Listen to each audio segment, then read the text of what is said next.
بسم اللہ الرحمن الرحیم۔ ہمارے چینل پہ آپ سبھی کا خوش آمدید۔ نکاح محبت قسط نمبر 5۔ الفت کھڑکی سے باہر بڑی بڑی پہاڑوں کے نظارے کر رہی تھی اور حمزہ بس اس کا کاؤنٹر میں کھڑی نیلی جینس اور لال شرٹ میں ملبوس وہ لڑکی انتہائی خوبصورت تھی۔ یس، کین آئی ہیلپ یو؟ جی، وہ روم مسٹر اینڈ مسز حمزہ کی رجسٹر کھولا، پورا ڈیٹا چیک کیا اور چابی اس کے ہاتھ میں دے دی۔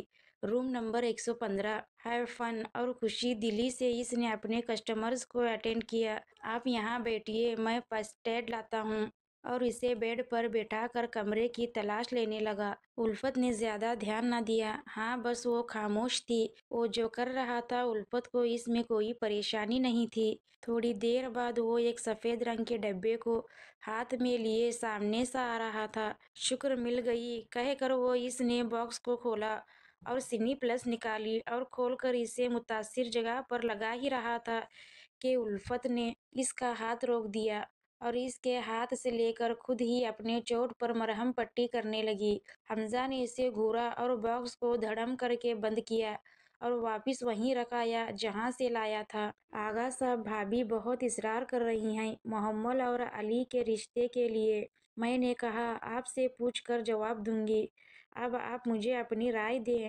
پروین صاحبہ صوفے کے ایک طرف بیٹھی تھی جبکہ آغا ایوب اپنے بیڈ پر بیٹھے سگریٹ کے دھوئیں اڑا رہے تھے۔ پروین بیگم، ابھی ہم کوئی جواب نہیں دے سکتے اعلیٰ جب تک خود بزنس مین نہیں بن جاتا۔ جب تک آغا صاحب، یہ کیسی ضد ہے؟ ایک بیٹی کو بھی تو اپنے کسی کمپنی کے ملازم سے باندھ دیا ہے نا، پھر تو ایک گھر کا بچہ ہے۔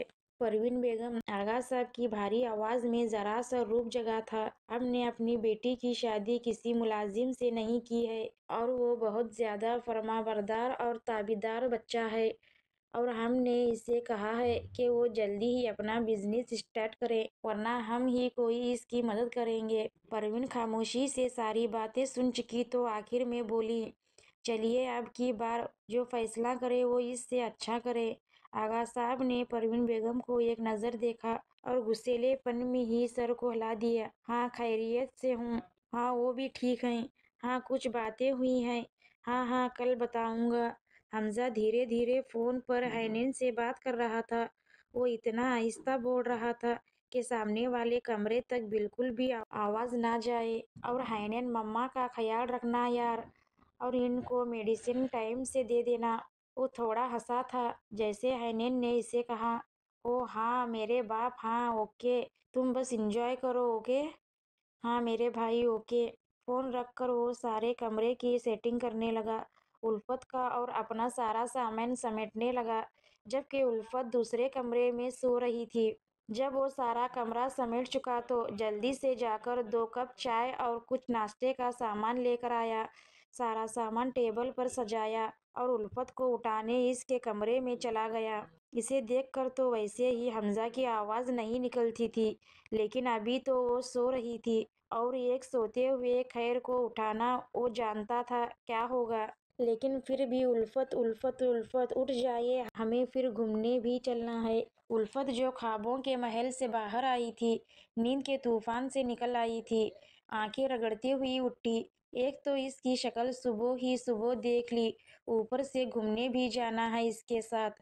وہ دانت بیچ کر سرگوشی کرنے لگی۔ اب وہ دونوں فریش ہو کر ڈائننگ ٹیبل کے پاس آئے تو الفت کی آنکھیں پھٹی کی پھٹی رہ گئیں اور دانت بیچ کر زور سے چلائی، یہ سب جو بھی آپ کر رہے ہیں نا، مجھے امپریس کرنے کے لیے؟ نہیں، بالکل نہیں، حمزہ مسکراتے ہوئے بولا۔ الفت نے نظریں جھکائیں تو ایسا لگا جیسے وہ ندامت میں سر جھکا رہی ہے۔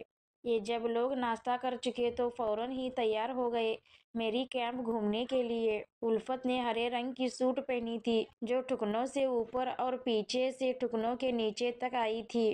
وہ خاصی ماڈرن اور خوبصورت دکھائی دے رہی تھی۔ اس میں سیم سوٹ کلر کا دوپٹہ لیا ہوا تھا اور حمزہ بلیک جینس اور لائٹ گرے کلر کی شرٹ میں تھا جو فرینچ اور بال سائڈ مانگ اور پف والے کٹے تھے۔ وہ خاص ہینڈسم لگ رہا تھا، دونوں کی جوڑی بہت اچھی لگ رہی تھی۔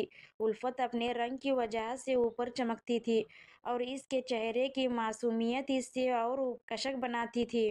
ہوٹل سے نکلے تھے کہ حمزہ کی نظر سائیڈ بیچ پر پڑی۔ اس نے واقعتاً الفت کو مخاطب کر کے کہا، "او دیکھو، وہی آنٹی جو ٹرین میں دکھی تھی۔" الفت نے انہیں دیکھا اور حمزہ کو بولی، "اف، تو میں کیا کروں؟" وہ منہ میں کچھ بڑبڑاتے ہوئے آگے نکل گئی، جبکہ حمزہ انہیں پیچھے مڑ مڑ کر دیکھ رہا تھا۔ "Taxi, taxi!" حمزہ ٹیکسی کو ہاتھ دکھا کر روک رہا تھا، جبکہ الفت بالکل لا تعلق سی یہاں وہاں کے نظارے کر رہی تھی کہ اسی دوران الفت کا فون بجا۔ "یہ نمبر کس کا ہے؟" اس نے فون کو بیت غور سے دیکھا۔ وہاں حمزہ ڈرائیور سے مقامی جگہ کا بتانے لگا۔ اس نے لمحے بھر کو الفت کی اور دیکھا، جو اپنے موبائل کو بہت غور سے دیکھ رہی۔ اس کے تاثرات دیکھنے میں کچھ مشکوک دکھائی دے رہے تھے۔ اس نے دل سے سوچا، کون ہو سکتا ہے؟ میں پوچھوں؟ نہیں، رہنے دیتا ہوں، اور سر جھٹک کر واپس ٹیکسی ڈرائیور سے بات کرنے لگا۔ جب تک وہ اٹھاتی فون بند ہو چکا تھا۔ اس نے واپس ریٹرن کرنا مناسب نہیں سمجھا اور پھر سے ہاتھ پر ہاتھ رکھ کے کھڑی ہو گئی۔ جب ٹیکسی بک ہو چکی تو حمزہ نے آواز لگائی، "آ جائیے!" اور وہ بالوں کان کے پیچھے کرتی، دھوپ کے باعث آنکھیں چھوٹی چھوٹی کر کے آگے بڑھی۔ حمزہ بھی اس کے پیچھے گاڑی میں بیٹھا تھا۔ "بھابی، میں نے آغا صاحب سے بات کی ہے، ابھی دیکھیے کیا کہتے ہیں وہ۔ ویسے تو مجھے کوئی اعتراض نہیں، اور ایک بار الفت کی رائے لینا بھی بہت ضروری ہے۔ ہاں ہاں، جیسے آپ مناسب سمجھیں۔" تائی حمیدہ نے فون رکھ دیا۔ مری کی خوبصورتی اس کی پہاڑیاں تھی، اور یہ لوگ بھی وہیں جا رہے تھے۔ پلاننگ چیئر سے کچھ دوری پر ڈرائیور نے حمزہ کو جو جگہ بتائی تھی، بس وہی حمزہ کا دل چاہا کہ الفت کو لے جانا چاہیے۔ مری شروع سے ہی سیاحوں کے لیے ایک اچھی تفریح گاہ رہا ہے۔ یہاں کے لوگ پہاڑی علاقوں میں رہتے ہیں، زیادہ تر۔ ویسے تو اسلام آباد اور لاہور کے درمیان ہے، اسی لیے یہاں کے بندرگاہوں میں سیاح کراچی اور دیگر پاکستان کے صوبے سے آئے سیاح کاروں کا نیلا نظر آتا ہے۔ کہیں کہیں بار ممالک کے کچھ گورے بھی نظر آتے دکھائی دیتے ہیں۔ سب طرف بازاروں میں اور مارکیٹوں میں رش بھی تھا، اور کچھ تفریح کے لیے یہاں سے وہاں گھومتے پھر رہے تھے، اور کچھ لوگ تصویریں بنا رہے تھے۔ حمزہ اور الفت دونوں مری کے ان گلیوں میں خود سے لا تعلق تھے، جبکہ ان کے آس پاس بہت سارے کپل تھے، کچھ ہاتھوں میں ہاتھ ڈالے اور کچھ تصویروں میں اپنی یہ سنہری یادیں قید کر رہے تھے۔ حمزہ کے دل میں بھی کچھ اسی طرح کے خواہشات جاگے تھے، تو وہ تیز تیز قدموں سے چلتا الفت کے قریب آنا چاہ رہا تھا۔ الفت جو آگے سے آگے بڑھتی چلی جا رہی تھی، وہ ذرا روکا اور ایک ریڑھی والے سے وہاں کی مشہور ترین چاٹ لینے لگا تھا۔ الفت کو محسوس ہوا کہ اس کا فون پھر بج رہا ہے، تو بیگ میں ہاتھ ڈال کر دیکھنے لگی، اور پھر وہی نمبر جو اس کے فون سے سیو بھی نہیں تھا۔ یہ تاثرات پھر ایک بار حمزہ کے سامنے آئے۔ حمزہ نے ایک ہاتھ میں اپنے لیے اور دوسرے ہاتھ میں الفت کی پلیٹ لے رکھی تھی۔ وہ اس کے قریب آیا اور پلیٹ سامنے کو کی۔ "آؤ، میں نے ابھی تو ناشتہ کیا ہے۔" الفت نے چاٹ کو دیکھتے ہوئے تھوڑا تکلف کیا۔ "تو وہ تو میں نے بھی کیا تھا، لیکن میڈم، یہاں کی فیورٹ چیزیں ٹرائی کرنا بھی تو ضروری ہے نا۔" وہ لبوں پر مسکراہٹ سجائے کہنے لگا۔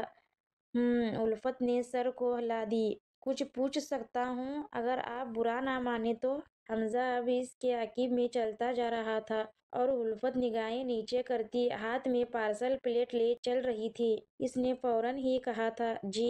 الفت جو پہلے دن اتنا اکڑ رہی تھی، اب اس کی مزاج میں کافی نرمی پیدا ہو گئی تھی۔ یہ سوچنا بالکل غلط تھا کہ الفت اس سے کسی بھی قسم کا کوئی بھی تعلق برداشت کرنا چاہتی ہے، بلکہ یہ کہہ لیجیے کہ وہ اونٹ کی گردن اب دھیرے دھیرے نیچے کی اور آ رہی تھی۔ "وہ آپ اپنے گھر والوں سے کیوں خفا ہیں؟ کوئی مسئلہ ہے تو مجھے بتائیے، میں کوشش کروں گا کہ آپ کے کام آؤں۔ کچھ اور سمجھ کے نہیں، ایک اچھا دوست سمجھ کے ہی صحیح۔" اب وہ پلیٹ پر خالی خالی سے چمچ چلا رہا تھا۔ دل کی دھڑکنیں اندر ہی اندر تیز ہوتی جا رہی تھی۔ وہ نہیں جانتا تھا کہ اب اس کا نتیجہ کیا نکلے گا۔ آگے کیا ہوتا ہے جاننے کے لیے قسط نمبر 6 دیکھیے۔ اگر آپ کو ہمارے یہ ناولز اچھے لگ رہے ہیں تو ہمارے چینل کو سبسکرائب کیجیے۔ ملتے ہیں اگلے ویڈیو میں، تب تک کے خدا حافظ۔